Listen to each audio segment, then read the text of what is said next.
Welcome to my car. Glad to be back in the car, out of the office. I'm in my element for making these videos. And these videos, today we're going to be talking about affirmations. And more specifically, why these affirmations you have don't stick.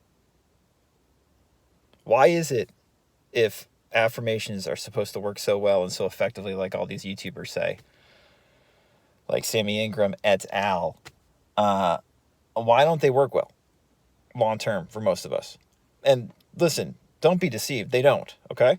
They don't. No matter. The success stories are a very small fraction of people, and it's not people long term. And it's usually used as a marketing ploy. Why don't our affirmations tend to stick, at least for most of us? We're going to talk about that today. If you don't know who I am, my name's Tim. I've studied this stuff seriously, integrated this stuff seriously, worked with hundreds of people seriously on better understanding and applying these wonderful law of assumption, law of attraction, manifestation ideas so they actually work better in our lives. If you want a free book that I wrote back in 2021 that talks about this extensively, link is in the description. Basically, people have got the wool pulled over their eyes when it comes to something like affirmations. And this goes for all techniques, but affirmations are interesting, and it's what I want to touch upon today. I made a post yesterday, a community post. I think I should be able to link to it below. Let me know if you can't see it, but link will be in the description for that, where I just gave some points, 4 points, as to why your affirmations are not sticking and what you can do to better incorporate affirmations into your life, or other practices you can do to feel better about yourself and manifest better things in your life.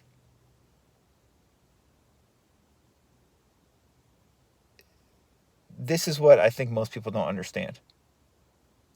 Well, there's many things people don't understand, particularly on YouTube. The first thing people don't understand is they don't understand that they should be looking at Emile Coué, studying Emile Coué. You know, we have over 100 videos of Emile Coué's teachings and philosophy on this channel. I will also link to those below in the description. Guys, if you think Sammy Ingram and then all these spawn-offs of Sammy Ingram are good, wait till you actually study Coué. Because then the stuff actually makes sense. It doesn't kind of make sense. It starts to actually make sense. That's the first thing that people get totally wrong. And again, we've spoken about this so many times, I'm not going to talk about it today. What I want to talk about is why the affirmations don't stick. Because even Coué, in my opinion, was quite guilty of making it seem like this stuff should be relatively easy to have stick long term. And this is where Coué was wrong, again, in my opinion. The reason most of you have not heard of Emile Coué is because, as wonderful as his advice was and as effective as he was compared to virtually any manifestation teacher you know, this guy literally, not, sensationalistically, literally helped thousands and thousands of people heal themselves each year by using conscious autosuggestion and affirmations, okay? Literally. He helped people who were, couldn't walk 20 minutes later. He did stuff like that regularly, okay? Even though this guy was better than anyone else I know in the modern era, and more Christ-like, quite frankly, compared to pretty much any of these LOA teachers that are more popular than him, I still think he grossly underappreciated how difficult it is to make these things stick. For instance, when Coué came to America, a lot of the people that he worked with, had their ailments healed, cured, whatever you want to call it exactly. And then they followed up with a lot of these people, 9, 12 months later. And they might not have had the same ailment. They might not have relapsed, but they had problems again. And that is the underbelly that we don't hear discussed enough. If you really study Coué, you will see how diligent he made it he made it seem like you had to be to make this stuff work long term for you.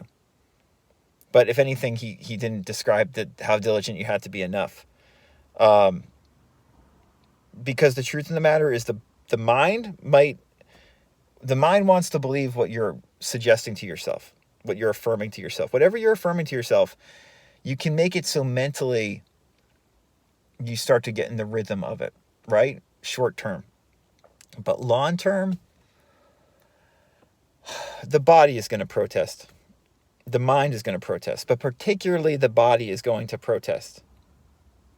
And one reason that Coué was so effective teaching this advice to others and helping people is he was a master hypnotist.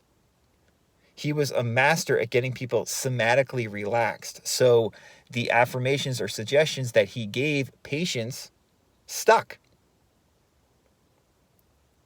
He got not only them to mentally believe, he got them to somatically believe. In other words, he didn't just get their minds to believe, he got their bodies to believe.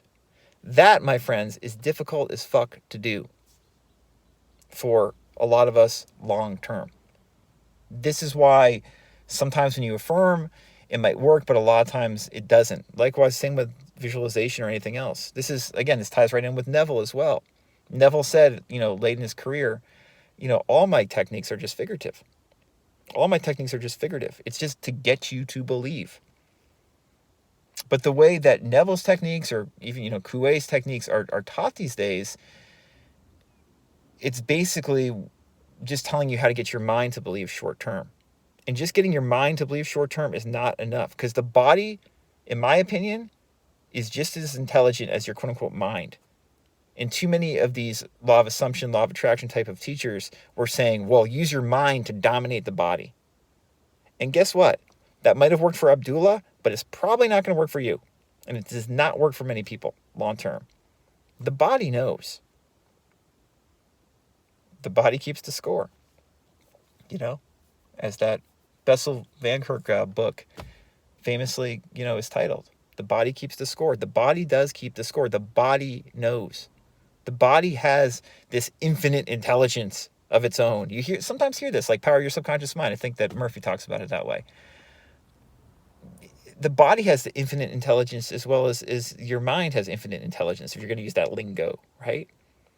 And so what I was saying in the post the other day is when you're affirming something or suggesting something, you're usually not in a truly hypnotic state enough for your whole mind and body to buy it. That is basically the goal, is to get into a hypnotic enough state, at least when you're doing affirmations usually, where not only does your mind buy it, but your body buys it. And some of you might be wondering, well, how about robotic affirmations? I can just do that robotically. I don't have to be hypnotized. In my opinion, why robotic affirmations work is if you do it enough. If you're actually doing it for hours a day, for instance, it is a form of hypnotism. And the idea is that eventually it does bypass the mind and goes into the body. But the robotic affirmations long-term do not work well for most people. They work more short-term. Like for me, I've had a lot of success with robotic affirmations, doing it for a couple days. But do I want to be robotically affirming for hours on end each day? No. And the chances the body is not going to buy it if I do. So how do you bypass the conscious mind, which says fucking no, and get into the body so the body believes it and then the mind will believe it? That's the difficult thing. And the solution, what works better for me and a lot of the people I work with, and what I've just noticed over the years, the solution is the somatic solution. Think about affirmations. You're using your mind, you're repeating something, you're using your head, maybe your throat, upper chest area, saying, every day I'm getting better and better. Or, he's coming back to me. He's obsessed with me. Please don't say that trash affirmation. Oh, man. Make your affirmations about self-concept, not about other people. But you're saying your affirmation, and it's up here. It's up here. It's like neck and above usually. It's your head. The rest of your body is saying, I'm fucking freaking out still. You understand? Coué or Neville, when he got you, if you were really truly in in a hypnagogic mood, right? Is that how you pronounce that? Your whole body relaxes, right? And then maybe it accepts it. But usually the body is still tense. You're affirming, but the rest of the body is fucking freaking out or doesn't believe it. It doesn't have to necessarily be freaking out, but it's like when you say, like, I'm now a millionaire and you don't have any money in the bank, the body's immediately like, no. And that, honestly, if we're being honest with ourselves, is how it is for most big things. It's like, no. And yeah, you can affirm it enough through robotically affirming to get the body to start shifting a little bit. But long term, you got to learn how to relax and work with your body as opposed to against it more in all likelihood. And that is where somatic work like internal family systems, IFS, or focusing, Eugene Gendlin's model, which I've been discussing a lot lately, can be very helpful, as well as the somatic stuff I talk about in my book, The Joy of Not Thinking, and a lot of other, more body-based modalities, where it's like not up above, it's like down here. What's going on not up above? What's going on down here?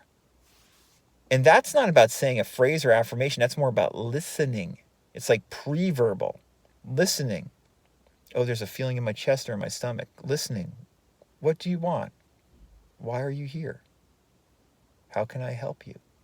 That's not saying or affirming or forcing something using your dominion over your body. That's listening to your body. And your body is much more likely to help you and benefit you if you do it that way.